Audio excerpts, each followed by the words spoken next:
صار موت كتله صونده من هاي اللي بيحصوه، يطلب من الله رب ارجعوني بلكت انا من حتى هو ما متاكد. شوف حتى هناك لعلي، شوف شنو من بشر هذا، حتى غاد هو شافها بعينه يقول بلكت اكو الدرب. عجيب، صار موت كتله صونده من هاي اللي بيحصوه. حتى هناك ما قال رب ارجعوني لاعمل لعلي بلكت، ما مقتنع بروحه.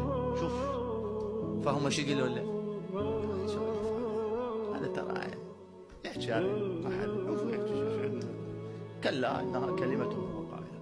الان خلي نجيب هاي الايه نسولفها قبل لا نموت. يصير يعني شلون؟ يعني انا قاعد الصبح اقول له رب ارجعوني لعلي اعمل صالحا، قال لي يلا رجعناك، يلا خلينا نشوف شو تسوي، يلا رجعنا. مو لا نعم رجعناك، يلا خلينا نشوف الشباب شو تسوي، هذا الميدان يا الميدان وهذا الامر لك اشتغل، كانت الا من تنحصر كلش رب ارجعوني، يلا هسه رجعناك. شوف الحكي شو